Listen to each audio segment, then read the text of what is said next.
श्री विद्याय नमः।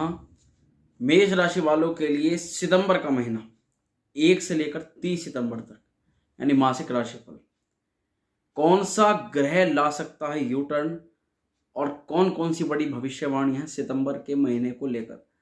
नव के नव ग्रहों पर विशेष रूप से बात होगी, विशेष चर्चा होगी। आपका स्वास्थ्य, पढ़ाई, प्रेम, प्यार, मैरिड लाइफ, भाग्य, करियर, बिजनेस, प्रमोशन, व्यापार और उपाय। कौन सा उपाय आपके जीवन को बेहतर दिशा निर्देश दे सकता है जो आपके लिए सर्वोत्तम रहेगा। इन सभी बातों को लेकर मेष राशि वालों के लिए हमने बहुत अच्छी वीडियो बनाई है। मासिक राशिफल, मंथली हॉरोस्कोप मेष राशि के लिए। मित्रों, सबसे पहले हमें जानना चाहिए मेष राशि वालों के लिए जिस समय 1 तारीख यानी कि सितंबर का महीना प्रारंभ होगा तब ग्रहों की क्या स्थिति रहेगी। तो मित्रों, ग्रहों की स्थिति उस समय आपकी राशि पर राहु और बृहस्पति विराजमान रहेंगे, जबकि आपके चतुर्थ भाव पर शुक्र रहेंगे, पंचम पर सूर्य और बुध रहेंगे, वहीं षष्ठम भाव पर मंगल रहने वाले हैं, सप्तम पर केतु हैं और आपके एकादश भाव पर शनि महाराज हैं अपनी मूल त्रिकोण राशि में, स्व राशि में। वहीं चंद्रमा आपकी 12वें भाव पर मीन राशि पर रहने वाले। ये ग्रहों की स्थिति होगी जब आपका सितंबर का महीना प्रारंभ होगा। अब बात करें कि आपके लिए विशेष रूप से इस पूरे महीने में कौन सा ग्रह चेंज होने वाला है। सबसे पहले इस महीने केवल सूर्य महाराज का परिवर्तन है, जो कि 17 सितंबर में सूर्य महाराज आपके पंचम भाव से निकल करके छठे भाव में आ जाएंगे और कोई बड़ा परिवर्तन किसी ग्रह का नहीं, चंद्रमा को छोड़कर। सबसे पहले बात करते हैं आपके स्वास्थ्य की। आपके स्वास्थ्य के मालिक मंगल महाराज इस महीने षष्ठम भाव पर रहने वाले हैं, जो कि छठा भाव सब जानते हैं रोग, रिपु और ऋण का भाव होता है।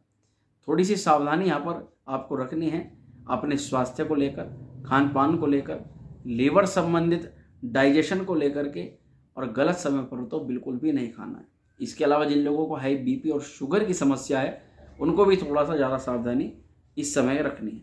अच्छा, यहाँ पर मंगल के षष्ठम भाव में जाने से आपको कार्य क्षेत्र में भी ज़्यादा मेहनत करनी चाहिए, जिससे आप अपने लाभ को ज़्यादा कमा सकें। छठे भाव में क्या है कि जब आप प्रयास ज़्यादा बढ़ा देते हैं तो जो आपके रोग, रिपु, ऋण हैं आपके ऊपर, जो आपको पीछे गिरने का कार्य कर रहे हैं, वे कहीं ना कहीं अपने कार्यों में सफल नहीं हो पाते, जिसके कारण से आप अपना जो आपका अचीवमेंट है उसको प्राप्त आसानी से कर सकते हैं। वहीं पढ़ाई लिखाई की यदि बात करें तो पंचम भाव के मालिक सूर्य महाराज 17 तारीख तक, 17 सितंबर तक पंचम भाव में ही रहने वाले हैं। अब ये जो अवधि है ये कुछ चीज़ों के लिए तो बहुत अच्छी और शानदार हो सकती है, जैसे कि जो भी बच्चे गवर्नमेंट जॉब के लिए तैयारी कर रहे हैं उनके लिए, या जो एडमिशन प्राप्त करने के लिए, एडमिशन लेने के लिए एंट्रेंस की एग्जाम्स की तैयारी कर रहे हैं, उन लोगों के लिए तो यह समय अवधि है बहुत अच्छी और बेहतर रह सकती है। वहीं अगर 17 तारीख के बाद की बात करें तो 17 के बाद में सूर्य भी छठे भाव में चले जाएंगे, तब थोड़ा सा पढ़ाई लिखाई में मन न लगना और कार्यों में थोड़ी सी अटकने आना, ऐसा आप देख सकते हैं। वहीं बात करें आपके प्रेम प्यार की, क्योंकि पंचम भाव ही प्रेम का और लव का भाव होता है, तो वहीं क्या है, पंचम भाव में शुरुआत में जब सूर्य का प्रभाव रहेगा तो डिफरेंस ऑफ ओपिनियन, एक दूसरे में मतभेद, वैचारिक मतभेद देखने के लिए कहीं ना कहीं मिल सकते हैं। पंचम भाव के मालिक भी 17 तारीख के बाद से पंचम षष्ठम भाव में चले जाएंगे, तो यहाँ पर ये आपको 1 और 12 का एक डिफरेंस देखने के लिए मिलेगा। तो ऐसे में आपस में किसी प्रकार की दूरियां ना बढ़ जाएं अपनी बातचीत को लेकर और वाद विवाद को लेकर, और कुल मिलाकर के क्रोध और गुस्से की भावना को लेकर तो उसका थोड़ा सा आपको ध्यान रखना ही रखना है। वहीं अगर मैरिड लाइफ की बात करें तो मैरिड लाइफ के लिए समय ठीक ठाक दिखाई इसलिए दे रहा है क्योंकि आपके सप्तम भाव के मालिक शुक्र महाराज आपके केंद्र में रहने वाले हैं। तो कोई भी अगर छोटी मोटी बात होगी भी तो वह कोई बड़ा रूप नहीं लेगी, सबसे पहली बात। दूसरा यह है कि कोई पुराना मतभेद चल रहा है, कोई लंबा, कोई बड़ी समय अवधि से कोई दिक्कत परेशानी चल रही है, वह भी दूर हो जाएगी। अच्छा, चतुर्थ स्थान में शुक्र का जो प्रभाव है वह आपको परिवार में सुख की वृद्धि भी कराता है, परिवार में शुभ समाचारों को भी बढ़ा देता है। इसके अलावा भाग्य, करियर और बिजनेस की यदि हम बात करें तो भाग्य भाव के मालिक बृहस्पति आपकी राशि पर है और वे भाग्य को देख रहे हैं, सबसे अच्छी बात है। थोड़ा सा राहु के साथ होने के कारण इतना प्रभाव नहीं दे पा रहे, इसीलिए पुराने समय में आप जो कार्य कर रहे हैं, जो मेहनत कर रहे हैं, उसमें ज़्यादा सफलता आपको देखने के लिए नहीं मिल रही है। परंतु क्या होगा जब राहु का प्रभाव अभी इसी सितंबर में ही राहु का प्रभाव कम होने लग जाएगा, तभी से आप ये चीज़ महसूस करेंगे कि एक ग्रह, जैसा कि हमने वीडियो की टाइटल में भी लिखा है कि कौन सा वह ग्रह जो यू टर्न ला सकता है, वह एक ग्रह राहु और बृहस्पति में से एक हो सकता है। क्यों? क्योंकि जब राहु का प्रभाव कम होगा तब बृहस्पति ऑटोमेटिकली अपने भाग्य को देखने लग जाएंगे, जिसका सीधा असर आपके भाग्य वृद्धि योग बनाने लग जाएंगे। अब इसमें क्या होगा कि आपको आपकी मेहनत में सफलता मिलनी शुरू हो जाएगी। विशेष रूप से नौकरी करियर में जो आप प्रयास कर रहे हैं बार बार रैपिडली, उन प्रयासों में जो आपको असफलताएं अब तक मिलती रही है वह कहीं ना कहीं सफलता में बदलने लग जाएगी और ये चीज आपको महसूस भी होगी। अब शनि की बात करें कार्य क्षेत्र को लेकर, क्योंकि कार्य के मालिक होते हैं शनि महाराज, वो जो कि लाभ स्थान में बैठे हुए हैं, वक्री अवस्था पर हैं।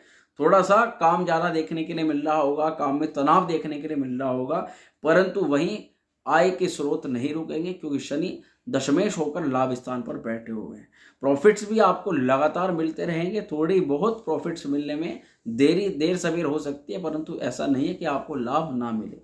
इसके अलावा मन में कहीं ना कहीं नौकरी को लेकर और ये बात लेकर के कार्य मुझे बहुत हार्ड लग रहा है, या मेरे जो अधिकारी हैं वे मेरे ऊपर प्रेशर जमा रहे हैं, ऐसी आपका जो माहौल है वह आपके अनुकूल आपको नहीं लग रहा है, ऐसी भावना आपके रह सकती है, वो भी नवंबर तक। क्योंकि जब तक शनि वक्री अवस्था में तब तक ये चीजें आपके दिमाग में चलती रहेंगी। वक्री का मतलब है उल्टा ही सोचना। तो यहाँ पर क्या है कि आपको बहस से, वाद विवाद से बचना है। अपने कार्य क्षेत्र को लेकर कोई बड़ी समस्या नहीं दिखाई दे रही। वहीं अगर प्रमोशन की बात करें तो एवरेज चांस दिखाई दे रहे हैं कि प्रमोशन हो भी सकते हैं, नहीं भी हो सकते। व्यापारिक क्षेत्र में अगर बात करें तो व्यापारियों के लिए बहुत उन्नतशील ये समय रह सकता है, क्योंकि व्यापारियों के लिए बिजनेस में नए आइडियाज इस समय काम करेंगे। अब नई नई चीज जो आपने सोच रखी थी इम्प्लांट करने की, वो यह समय रहेगी कि उस समय अवधि में आप नई नई चीज़ों को इम्प्लांट कर लें। उससे आपको लाभ के और बेनिफिट्स, आपके फायदों के जो संकेत हैं वह ज़्यादा बढ़ जाते हैं। वहीं जिन लोगों का डेली इनकम का कार्य है, क्योंकि सप्तम भाव खुद से देखी जाती है डेली इनकम, और शुक्र की स्थिति आज ठीक है, तो डेली इनकम वालों को लक्ष्मी माता की विशेष कृपा मिलती हुई दिखाई देती है। तो इसलिए अपने डेली आय स्रोत में आप कोई दिन मिस ना करें और अपने कार्य के लिए निश्चिंत होकर के प्रयास करते रहें। अब यह जो समय अवधि रहेगी कुछ बड़ा करने के लिए, नया परिवर्तन लाने के लिए बहुत उत्तम और बढ़िया रह सकती है।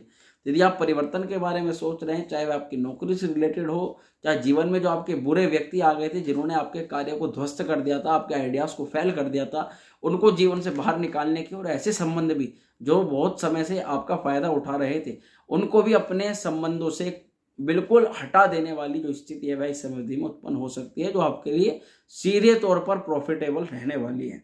अब बात करें कि इस पूरे सितंबर के महीने को और अच्छा और बेहतर बनाने के लिए मेष राशि के जातकों को क्या उपाय करना चाहिए। सबसे पहले तो आपको प्रतिदिन हनुमान चालीसा का पाठ करना चाहिए, साथ ही आपको मंगल महाराज के बीज मंत्र का भी रोजाना जाप करना चाहिए। इसके प्रभाव से आप अपने कार्यों में आ रही समस्याओं को भी दूर करेंगे और आप अपना जो लाभ है, जो आपके निश्चित है, जो आप जिस क्षेत्र पर पहुंचना चाहते हैं, अपने लक्ष्य तक भी आप पहुंच सकते हैं। तो मित्रों, यही था मेष राशि वालों के लिए आज का सितंबर महीने का राशिफल मंत्री हॉरोस्कोप। बाकी आपकी नवग्रहों में कोई भी समस्या या पीड़ा चल रही है और अपनी उस किसी भी उक्त ग्रह की आप जो है शांति करवाना चाहते हैं, या उस ग्रह संबंधित आपको जो लॉस हो रहा था, नुकसान हो रहा था, उसमें प्रॉफिट चाहते हैं, तो आप उस ग्रह से संबंधित जड़ी अवश्य धारण कर सकते हैं। वो बहुत सस्ती मिल जाती है, कोई भी व्यक्ति इजीली उसको धारण कर सकता है। बाकी मित्रों, मैं आशा करता हूँ वीडियो आपको अच्छी लगी होगी। यदि वीडियो पसंद आए तो लाइक शेयर जरूर करें, चैनल पर पहली बार सब्सक्राइब जरूर करें। ओम श्री विद्याय नमः।